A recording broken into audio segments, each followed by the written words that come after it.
बिस्मिल्लाहिर्रहमानिर्रहीम, अस्सलाम वालेकुम। उसकी आंखों के सामने उसके रुखसते के मनाजिर घूम रहे थे। उसकी वालदा बैत आंसुओं के साथ उसे नसीहत कर रही थी कि बेटा शोर के वफादार रहना, तुम्हारा बाप रहा नहीं, भाई कोई था नहीं, तुम्हारा वह सहारा अल्लाह ताला की ज़ात के बाद तुम्हारा शोर है। उसके बुरे रवैये को भी मुस्कुरा कर सह लेना, उसके गुस्से और जबर पर भी सब्र कर लेना और घर ना टूटने देना। फिर मंजर बदलता है और वो गाड़ी से उतरकर ससुराल में पहला कदम रखती है। उसे हैरत होती है कि लोग जहाँ पहले उसके वारे वारे जा रहे थे, वहाँ सब ने अब आंखें माथे पर रखी हुई थीं और कोई उसको दुल्हन का कमरा तक बताने का रवादार नहीं था। फिर मंजर बदलता है और उसके साथ ही उसकी गर्दन पर रखा शोर का पाँव गर्दन पर दबाव बढ़ाता है। उसका नाम मारिया अमजद था। वो आगाज़ जवानी में यतीम हुई थी और उसकी वालदा जो पहले ही जमा पूंजी अपने शोर के इलाज पर लगा चुकी थी, उसके लिए बेटी की किफ़ालत करना मुश्किल हो गया था। तो उसने अतल मकदूर बेहतर रिश्ता तलाश करके अपनी बेटी को रुखसत कर दिया था। मगर उसकी बेटी ने ससुराल में पहुंचते अपनी अहमियत का अंदाज़ा लगा लिया था। वहाँ उसे कोई शख्स उसका कमरा तक बताने के लिए तैयार नहीं था और वह खुद ही ढूंढते हुए एक निस्बतन सजे हुए कमरे में पहुंची थी। जहाँ बैठे से थोड़ा टाइम ही गुजरा था कि सास का हुक्म आ पहुँचा था, जल्दी कपड़े बदल कर आओ और मेहमानों को रुखसत करने में मदद करो। उसने हुक्म की तामील की थी। फ़ौरन कपड़े बदल कर सास के पास पहुंच गई थी, मगर इसके बावजूद उसको टाइम ज़्यादा लगाने पर मेहमानों के सामने ही तंज का निशाना बनाना शुरू कर दिया गया। वो समझ गई थी कि यहाँ गुजारा आसान नहीं होगा, मगर वो जानती थी कि उसकी वालदा के लिए भी उसका बोझ उठाना आसान नहीं है। लिहाजा उसने जैसे तैसे वहीं गुजारा करने की ठान ली थी।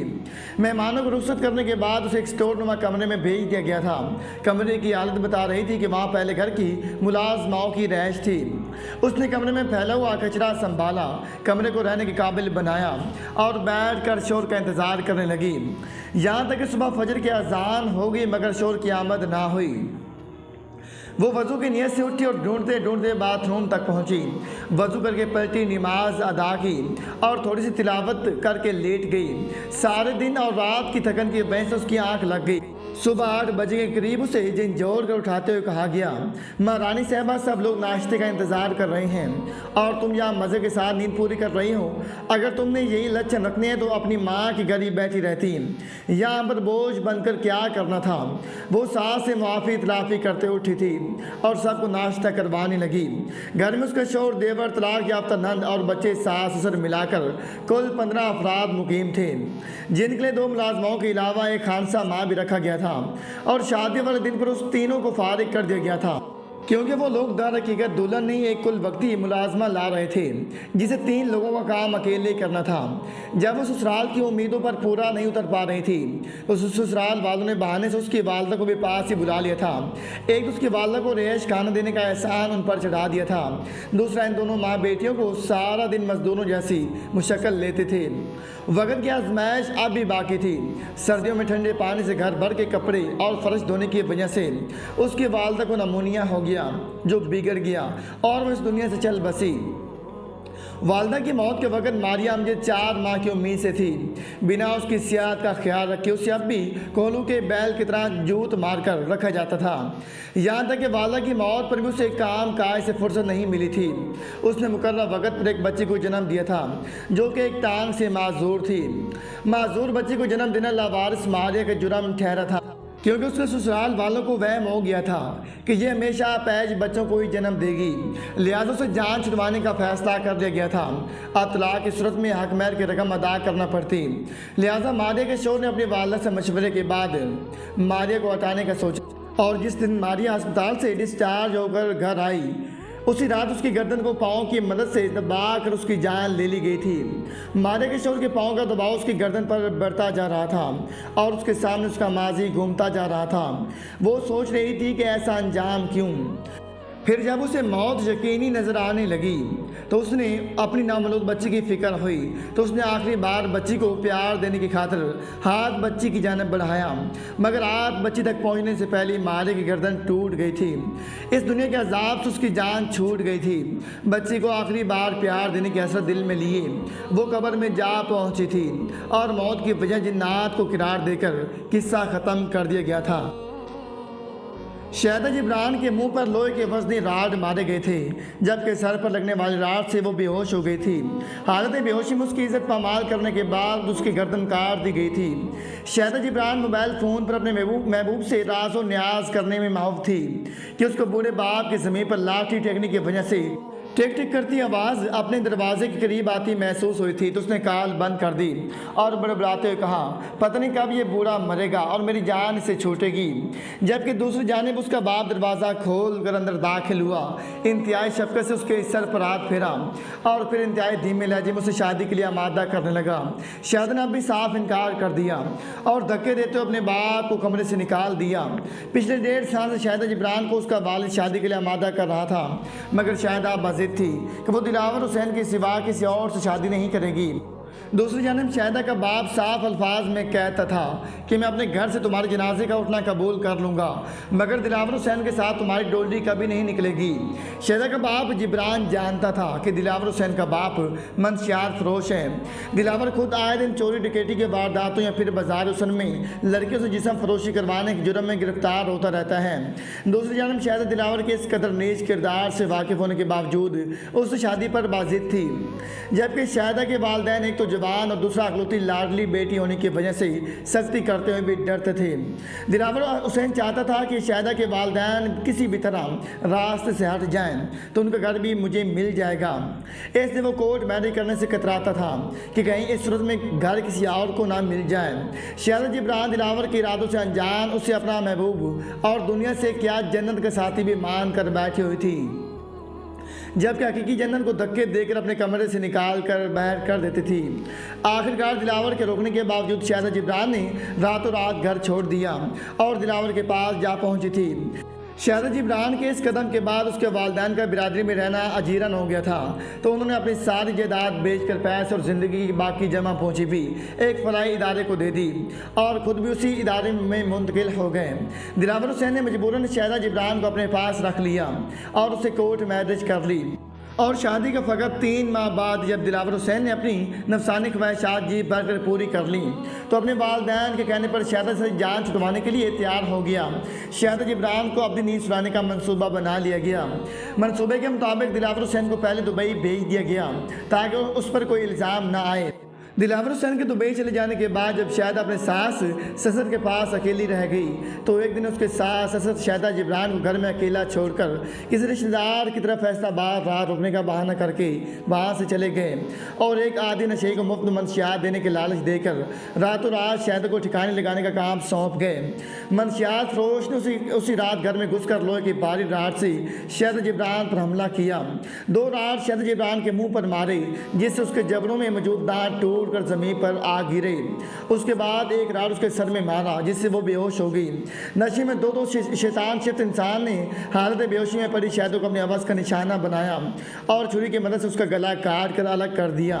यूँ शहदा जिसने अपने महबूब की खातिर वालिदैन को छोड़ा था, उसी महबूब ने शहदा की इज्जत लुटवाने के बाद उसे मौत के मुँह में पहुँचा दिया था। बाद में शहदा जिब्रान का कातिल भी पकड़ा गया था, मगर चूँकि केस की पैरवी करने वालों को शहदा जिब्रान की मौत का कोई दुख ना था, बल्कि उन्होंने खुद उसे कत्ल करवाया था, इसलिए उन्होंने कुछ अरसा बाद कातिल को मुआफ़ कर दिया और शहदा जिब्रान के महबूब ने वापस आकर वालिदैन की मर्ज़ी के साथ दूसरी शादी कर ली। शहदा जिब्रान के वालिदैन आज भी अपनी बेटी के मौत से बेखबर किसी ओल्ड होम में रह रहे हैं, जबकि शहदा किसी लावारिस कब्र में रहने वाले कीड़ों का रिज़्क बन चुकी है। मुझे नहीं लगता कि उसे दफन करने के बाद कोई दुआ मग़फ़िरत के लिए भी उसकी कब्र पर गया होगा। इस कहानी के आखिर में तमाम बहनों को नसीहत करूँगा, मोहब्बत को पा लेने के बाद गुमनाम कब्र में दफन होने से बेहतर है कि वालिदैन की मर्ज़ी के साथ शादी करके सुकून वाली ज़िंदगी गुजारें और हालत ईमान में मरने के बाद अपने लिए कुछ दुआ को दुनिया में छोड़ कर जाएं। जिसने एक इंसान की जान बचाई तो गोया उसने पूरी इंसानियत की जान बचाई। तहरा मजीद एक बेवा औरत है। उन्होंने बहुत पहले मुझसे 1 महीने का राशन मांगा था। मैं खुद इस हालत में नहीं था कि उनको अपनी जेब से राशन लेकर दे सकूं, मगर एक मोतबर कारी के कहने पर मैंने तहरा मजीद से 1 महीने का राशन लेकर देने का वादा कर लिया। मुझे तब इंतहाई अफसोस हुआ कि जब मुकर्रर वक़्त पर मेरे इंतहाई मोहतरम और मोतबर कारी ने 1 महीने का राशन लेकर देने से ये कहते हुए इनकार कर दिया कि मैंने तो फ़कत तहरीर लिखवाने के लिए मजाक में हामी भर ली थी, मैंने तो राशन लेकर नहीं देना। बिल्कुल ऐन वक्त पर मुआज़िज़ कारी की तरफ से इनकार के बाद मुझे और तो कोई सूरत नज़र न आई, तो मैंने अपने घर में पड़ा हुआ सारा किचन का सामान उठाकर तहरा मजीद को दे दिया और साथ माजरत करते हुए उन्हें सारा वाक़या भी सुना दिया। हकीकत जान लेने और मेरे माली हालात से अच्छी तरह आगाह होने की वजह से तहरा मजीद ने मुझे माफ़ कर दिया। मैंने जो कि अपने घर का सारा सामान उठाकर तहरा मजीद को दे दिया था, क्योंकि मेरी नज़र में अल्लाह ताला की तरफ से दिए गए इस रिज़्क़ पर मुझे और मेरी माँ से ज़्यादा तहरा मजीद का और उसके मासूम भूखे बच्चों का हक़ था। सब कुछ तहरा मजीद को देने के बाद हमारी गली में आने वाले एक फेरी वाले से मैंने ये कहते हुए 10 रुपये जो कि 2-2 और 1-1 रुपये के सिक्कों पर मुश्तमिल थे और पूरे घर के कोने खुदरे खंगालने के बाद मिले थे, बासी रोटियां ये कहते हुए ख़रीद ली थी कि हमने एक बकरी ख़रीद ली है, उसको डालने के लिए रोटियां चाहिए। वो बासी पुरानी रोटियां मैं और मेरी माँ 3 दिन तक गर्म पानी में भिगोकर नरम करके खाते रहे थे। यहाँ तक कि तीसरे दिन एक माली लिहाज से मजबूत फैमिली ने अपना सामान ऊपर वाले पोर्शन में शिफ्ट करवाना था और घर की सफाई करनी थी, तो हम दोनों माँ बेटे को बुला लेकर गए। मैंने पहले दिन कुछ मर्दों के साथ मिलकर सामान शिफ्ट किया और बाकी 2 दिनों में उनके निचले वाले पूरे घर की बेहतरीन अंदाज में अपनी माँ की मदद से सफाई करवा दी। हमारे घर इस काम की उजरत हम माँ बेटे को 3000 रुपये मिली थी, जिनमें से 1000 रुपये का राशन खरीदा था और 1000 रुपये की मामा जान की दवा खरीदने के बाद बाकी का 1000 रुपये तहरा मजीद को दे दिया था। इस वाक़े के कुछ अरसे बाद ही मेरे कहने पर मेरी कारिया ने एक फैमिली को राशन लेकर देने का वादा कर लिया। अल्हम्दुलिल्लाह आज उन्होंने रकम भेज दी थी, जिससे राशन खरीद कर मैं तहरा मजीद के घर पहुंचा तो तहरा मजीद ऊंची आवाज़ में सिसकियाँ लेते रोने लगी और बताया कि आज उनके पड़ोसी ने नई कार खरीदी है, तो उनके सारे रिश्तेदार मुबारकबाद देने आए हुए थे। वो काम के लिए मुझे बुला कर लेकर गए। मेरे बच्चे सुबह से भूखे थे। मैं उनकी सफाइयाँ वगैरह करने के बाद बच्चों को पास बिठाकर मेहमानों को चाय और खाना वगैरह देने की वजह से गंदे हो जाने वाले बर्तनों को धोने लगी, तो किसी बर्तन में गुलाब जामुन के 2 दाने पड़े थे जो मेरी बेख्याली में मेरे मासूम भूखे बच्चों ने उठा लिए। तो मेरी पड़ोसी ने जो बच्चों को गुलाब जामुन उठाते देख लिया, आकर मेरे बच्चों के मुंह पर थप्पड़ मारना शुरू कर दिए कि तुम लोगों ने गंदे हाथ बर्तन में क्यों मारे, और मुझे भी मेहमानों के सामने बेनुकत सुनाने के बाद बेइज्जत करके घर से निकाल दिया। आज हम लोग सुबह से भूखे हैं।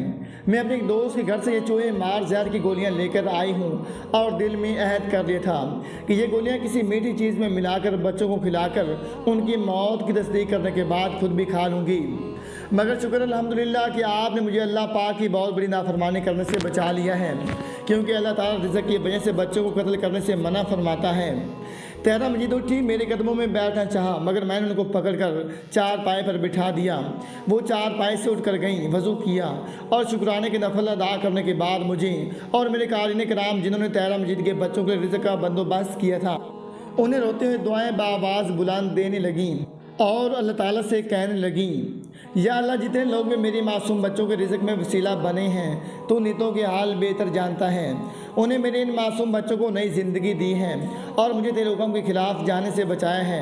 या अल्लाह अपने प्यारे नबी करीम सल्लल्लाहु अलैहि वसल्लम के सदक़े इन तमाम लोगों की गुनाह को मुआफ़ फरमा। अगर इनका कोई ऐसा नाकाबिल मुआफ़ी गुनाह है जो तेरी रहमत से बड़ा हो, तो सख्त नाराज़ हो उनसे, उनको मुआफ़ ना करना चाहता हो। या अल्लाह उन लोगों ने तेरे नबी करीम सल्लल्लाहु अलैहि वसल्लम की उम्मत की इस बेटी को गुनाह करने से बचाया है, उनके इस नेकी के सदक़े मुआफ़ फरमा, या फिर उनके इस गुनाह की सज़ा मुझे दे ले। तहरा मजीद मुसलसल जाए नमाज पर बैठी रो रही थी। मैंने एक बार फिर जाकर बतौर भाई तहरा मजीद के सर पर हाथ फेरा और उसको तसल्ली देकर बच्चों के लिए खाना बनाने की तरगीब दी और बच्चों को देने के लिए लाई हुई जहर तहरा मजीद से लेने के बाद वापस घर आ गया। मैं माली लिहाज से मजबूत कारीन कराम को कहना चाहूँगा, खुदारा अपने आस पड़ोस में बेसहारा लोगों का ख्याल करें। मेरे कारीन कराम की वजह से एक बेवा औरत और उसके यतीम बच्चों की जान बची है, उसका अजर इनको अल्लाह ताला बेहतरीन अंदाज में दे। आमीन सुमे आमीन या रब्बुल आलमीन।